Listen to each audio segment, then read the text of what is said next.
It is Friday, November 17th. Let's talk PlayStation. Welcome back to another portable episode of LTPS. As always, let's begin with our PS Plus reminder. The November PS Plus Essential Games are live on PSN, so make sure you claim those before they go away.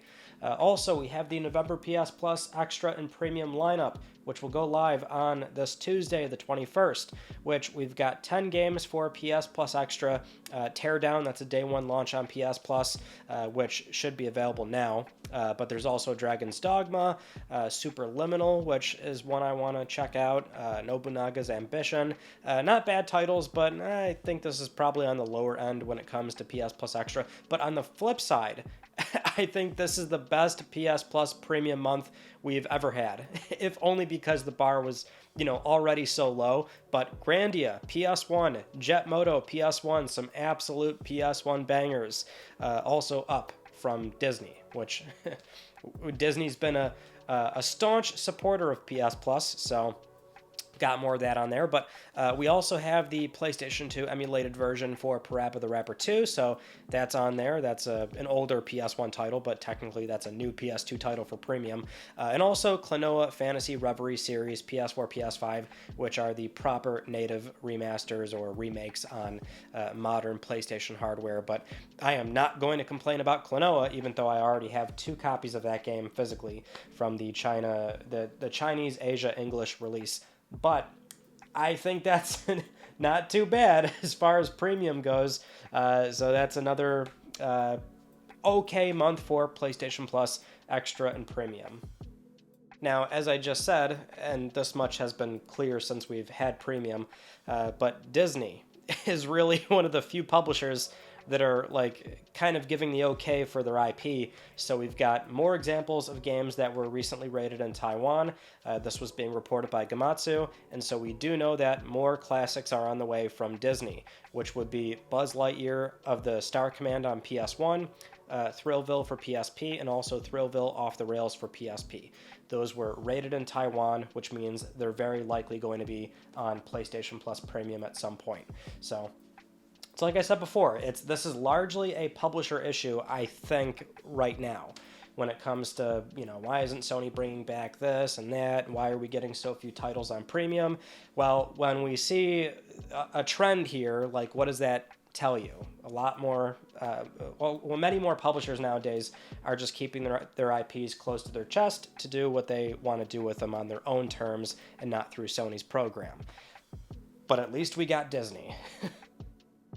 Next up, I feel like it's worth mentioning that the PlayStation Black Friday deals are live right now, and they will end on the 27th, so just something where, really a big PSA, this is a great time to grab a number of things, so not just games which are typically on sale on PlayStation Direct and via retailers, but as we saw from the recent release of the new PS5 Slim, CFI 2015, those models are all on sale for, $500 still, but they're usually bundles that are on sale. So depending on the bundle that you buy, you're going to get an extra game in there for free. So that's not a bad deal. Also, DualSense controllers. This is always a great time to pick up an extra color if you want something like the new Deep Earth collection. So those are all on sale, $49.99.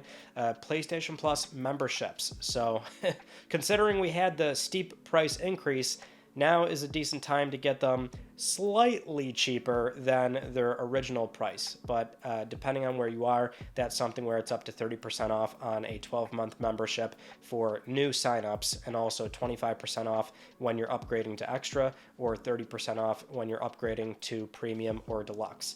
As far as I know, I don't think you can actually extend memberships, which, typical, but kind of also saw that coming. The whole point of the price increase was to, charge more for it. So they're not exactly going to offer that many avenues to try and get it a bit cheaper. So unfortunately, if you have a membership right now, you can't extend it with the lower fee. But still something where it would be maybe a decent opportunity to at least grab another year if you did recently let your subscription lapse because of that price increase.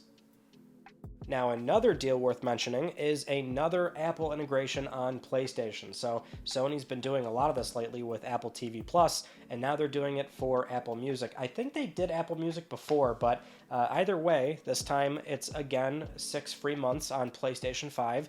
No PS Plus. If you have a PS5, then you are eligible to get 6 months of Apple Music for free. So all you have to do is sign in with your Apple ID, link your PSN ID, and then you get 6 months. You will be charged after that, so it's something where they have your credit card info, and so just make sure you turn off the auto renewal. Do that immediately after signing up if you're going to do this. That way you do not forget.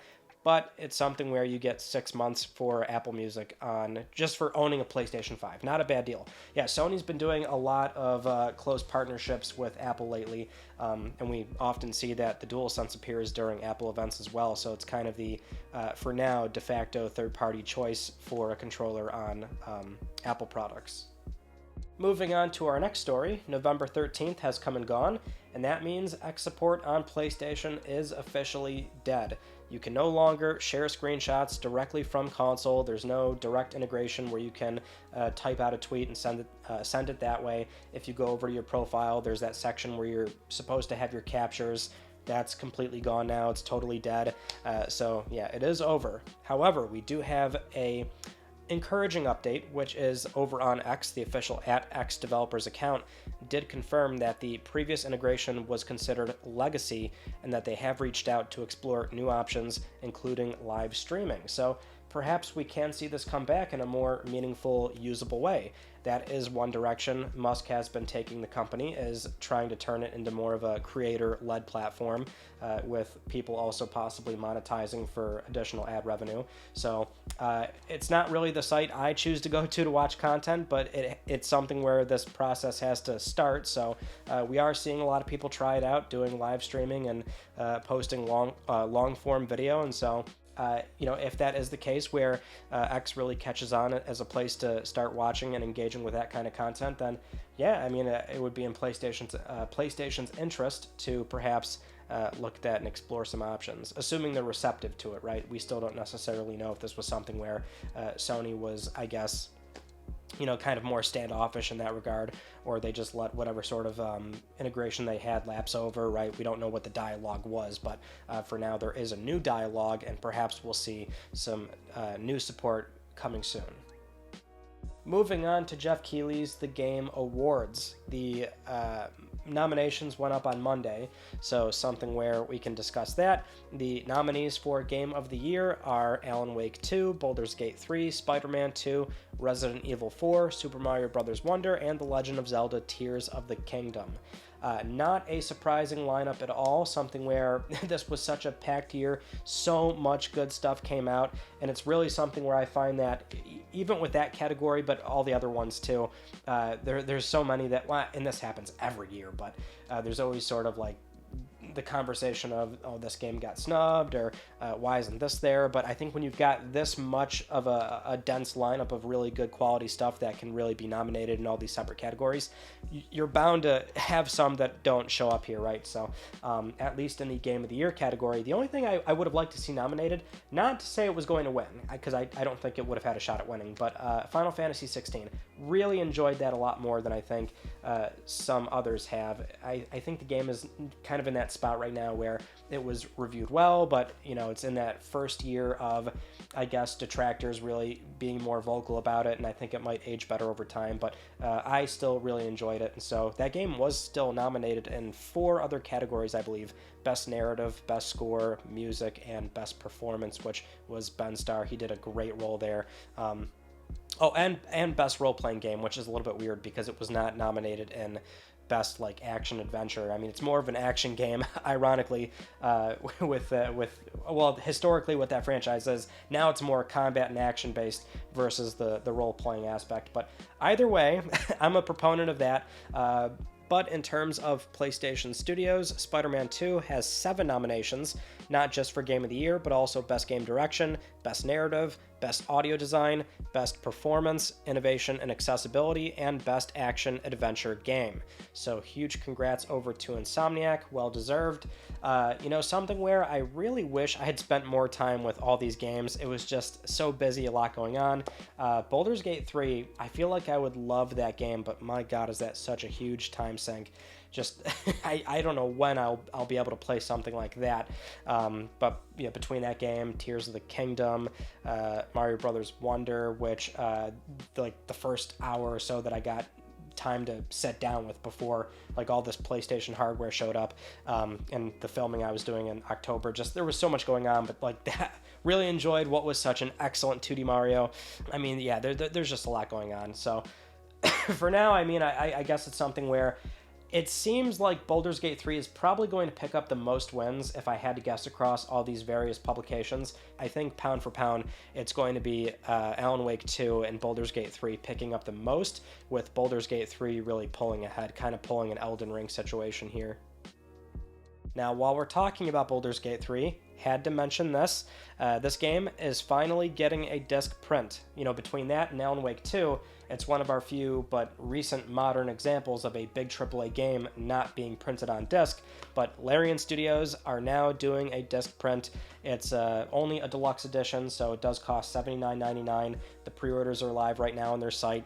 It's a very meaty physical edition, so there's a lot going on here with, a bunch of extra little physical goodies with sticker sheets and things like that, but they are also committing to a full playable build on disc, or discs in this case, because PS5, 2 discs, Xbox getting 3. That's only because Xbox is doing standard Blu-rays at 55 gigs per disc, so it does require more there, but still the commitment is there because it's fully playable off those discs, where, as we say many times over, it's a huge misnomer.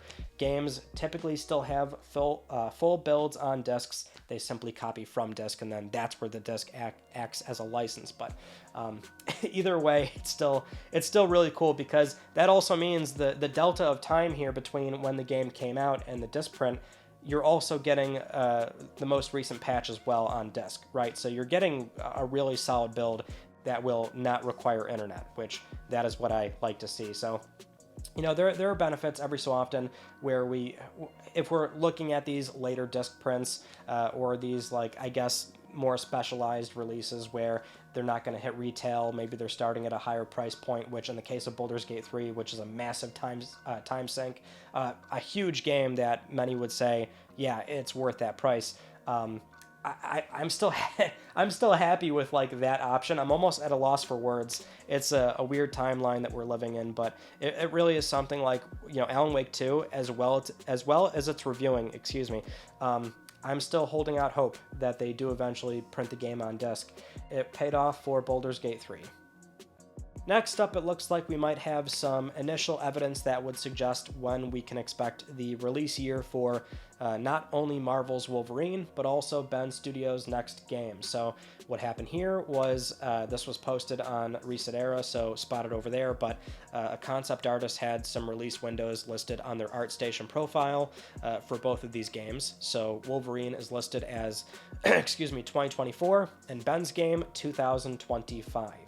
Now they're only release years, so there's only so much we can go on. And I think we had Jeff Grubb, what was that, last year, or maybe sometime earlier this year, but he had heard that the game is targeting 2024, but it could slip into next year. That would be for Wolverine, which, I mean, not to put that kind of pressure on Insomniac, but considering the release output they've had for this console, and just their sort of hierarchy with their production team, and how they work on these titles, it would be impressive if they were able to get that game out in 2024, but I still think that's a distinct possibility. Just that if it doesn't happen, then okay, big deal.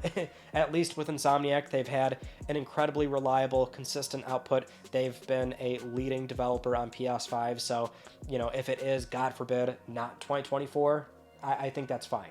The more interesting thing, though, for this is probably Ben's game, right? Because 2025, I would actually consider that soon, if only because, I think for many, they look at Ben's last game, Days Gone, in 2019, and just look at that time that's passed and go, okay, why have we not seen their new game just yet? But it was only until 2021 when we learned, okay, they're starting up a new IP based on the open world systems that were built from Days Gone, right? So that's really the timeline we're working with here. So assuming that initial report was correct, where, you know, they spent about a part of 2 years doing some pitches, but also potentially working on some sort of Uncharted spin-off or whatever the case may be. We're not sure how far along that happened, or, you know, how much sort of Naughty Dog outsourcing they were taking on, right?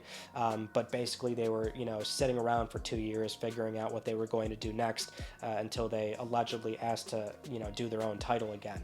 That's the story that we know. Not sure if it's completely accurate, but at the very minimum, we do have official word that it was 2021 where they started that new IP. So to have it ready by, say, next year, well, not next year, 2 years from now, that would be, and this could be something where it's like, let's say, slated for Q4 2025, right? Like, that's how rough the timeline is that we have. We only have release years, not even release windows for the, you know, particular quarter. But even in that case, I think it would be, I don't want to say too soon. It's just a matter of, you know, with modern game dev, so many things can kind of go wrong and push a game out and delay it further, and new IP typically does take a bit longer to get off the ground. So I do want to see what they're up to. It would be interesting, but I would be surprised if we do see it that early. So that's the what appears to be tentative release window. Still not nothing confirmed, but for now that's what we are hearing.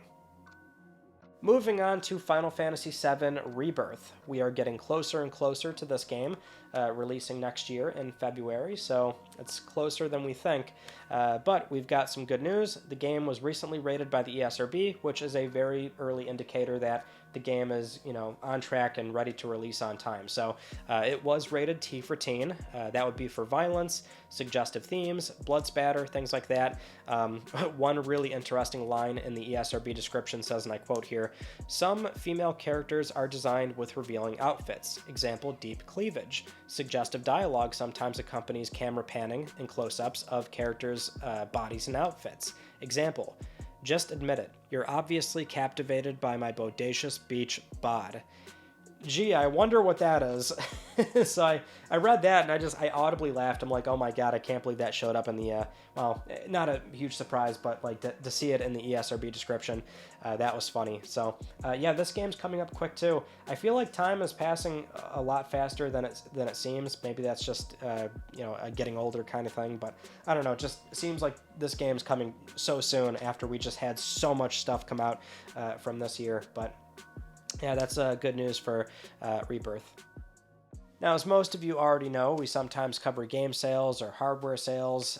We don't do it all the time, but if something newsworthy pops up, that's when we'll discuss it. And so this week was really busy with a number of metrics that came in that really sort of highlight PS5's continued growing upward trajectory. So we've got a report here from Matt Piscatella of Circana, which tracks video game sales data in the US, and we've learned that PS5 life-to-date sales are 9% ahead of PS4 now, whereas series consoles are still trailing behind Xbox One by 11%. And again, that's in the US.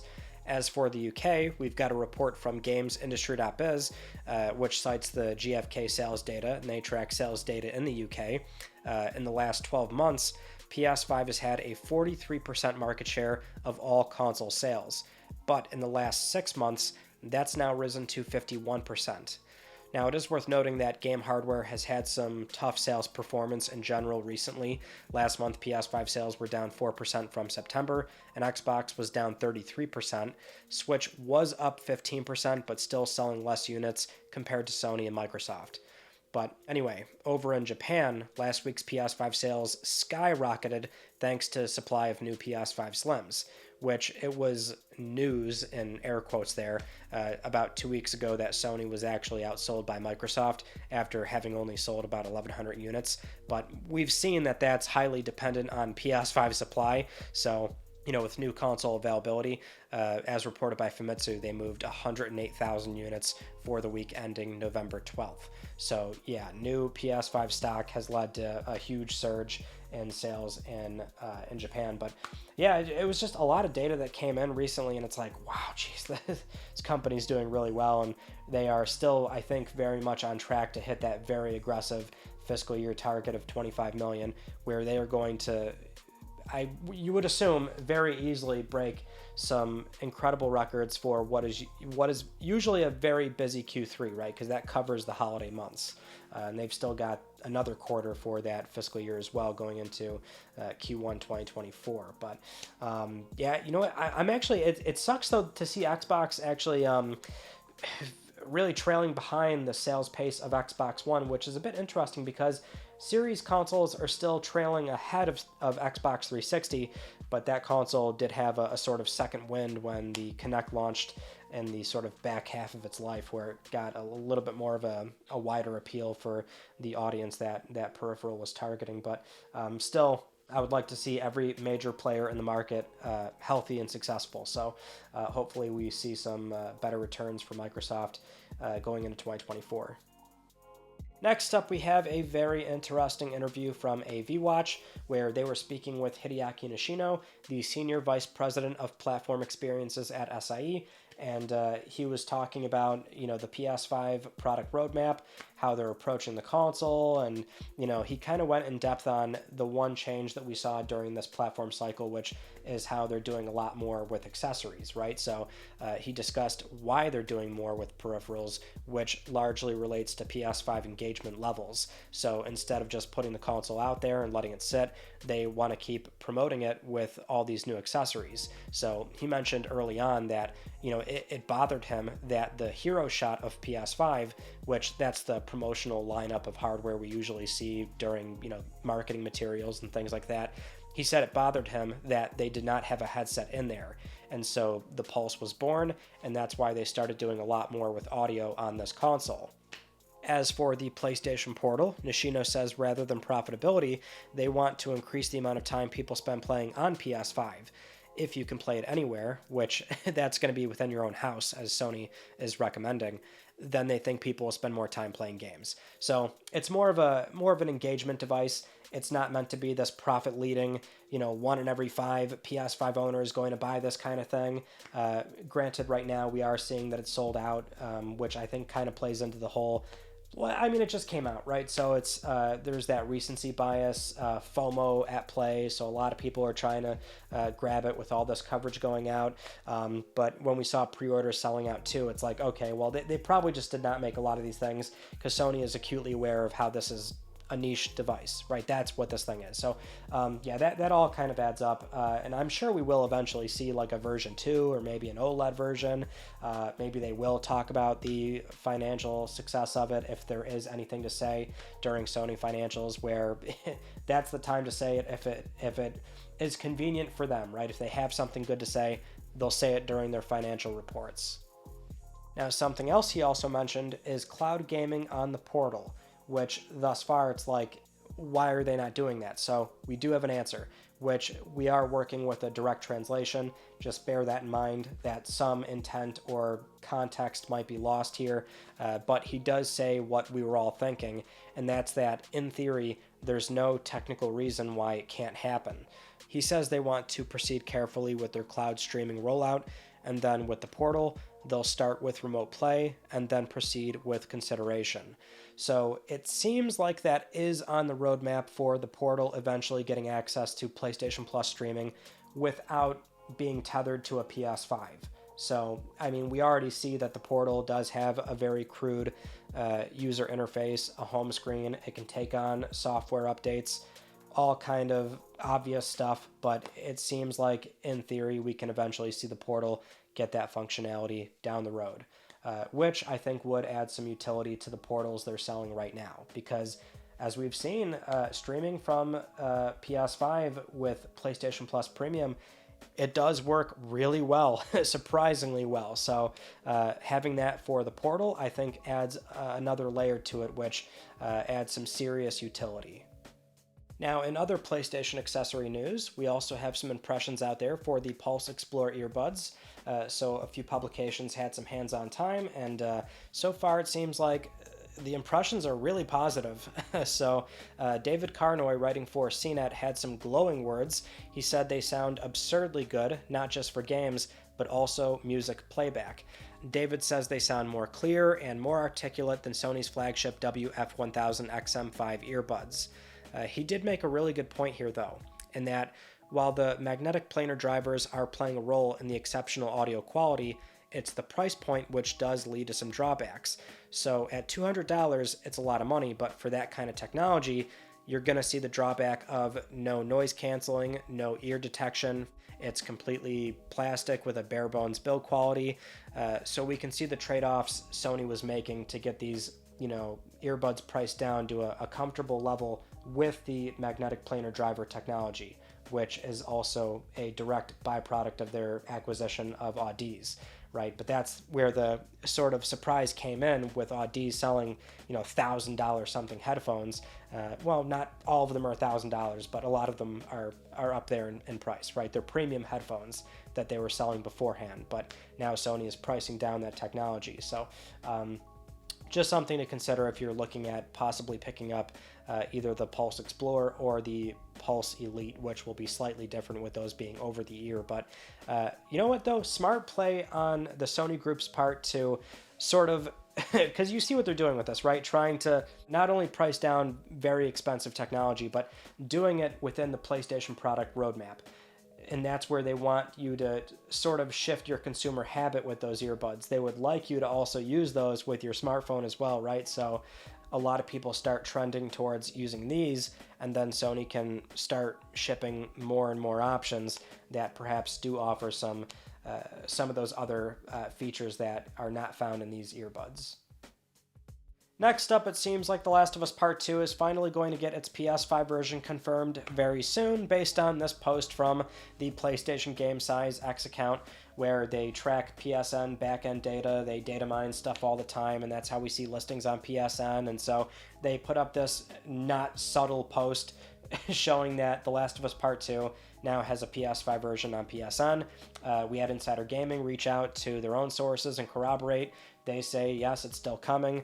And we had like 2-3 things pop up in the last year that more or less, made this an open secret that it is coming. So it's more a matter of when, and I think a very safe bet would be the Game Awards, since Sony has historically brought either a few announcements or sometimes a lot to any kind of Jeff Keighley live event. So that's something where I feel like we forgot to mention that, but like the Game Awards is coming soon, so we should see Sony announce something there, and it's probably this. If anything, it's also a matter of what are they going to do for the expected PC release. Are they going to do that day and date, or is it going to be a 5-6 month delay, as we're seeing with a lot of their PC releases? So I think that's what we're looking at, is this game's finally going to get confirmed for PlayStation 5 and PC. Moving on to a brief update for The Last of Us HBO Season 2, we are hearing from a new report from Jeff Snyder that the current actress that's up for possibly playing Abby is Caitlin Dever. She is in talks with possibly playing the role, and as far as filming goes, we are hearing that's going to be early January, and also a premiere in 2025, which I think we were already briefed on that before from HBO's CEO, but that's who we are hearing about for Abby, not confirmed, but that's, I think, kind of the one character that a lot of people are looking at going, okay, who's going to play Abby? Who's going to play Abby? There's a lot of names being thrown out there, but Caitlin, I think, would be a good pick. I'm curious as to, are they really going to have her bulk up, which I think would be kind of tight to see, but that's who we're hearing about for now. At least it's good that they are starting filming, I guess, as fast as they possibly can, with it being in January, even though the show did see a delay. But we do know that the writer's strike and now also SAG-AFTRA, they're also good to go as well. So SAG is good, writers are good, and it seems like Hollywood can get back to work, which also means all the PlayStation productions can get back to work as well. Now, with all that said, it is time for Let's Talk Plus, the weekly Let's Talk PlayStation giveaway, where one of you can win a $10 PSN code.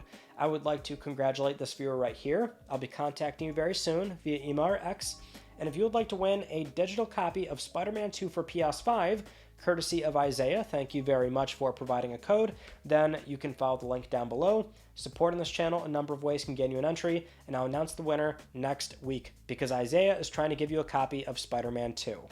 Those are some of the stories from this past week that I wanted to talk about with you all, and we had a lot of coverage go up recently. So, PlayStation 5 Slim, teardown, unboxing, switching disk drives, messing around with that console. Also some very basic but evergreen tutorials for taking off the console covers or installing an M.2 drive. And yesterday we had the PlayStation Portal coverage go up as well, so also an unboxing, looking at gameplay, just impressions, things like that, right? So we got all that out of the way. We'll have more in the coming weeks, but for now we've got that done. The Explorer is coming in December, and there's a few other uploads I have planned, which if you saw on X, then yes, we do have 30 Platinums Part 3 coming. I think in 2 weeks. That's my tentative timeline, but Part 3, 30 Platinums again, which it'll be fun having that out there, but for now, that is it. So that concludes this week's episode of Let's Talk PlayStation. I'm Ryan Benecki. Thank you all so much for talking with me, and I will see you all next Friday.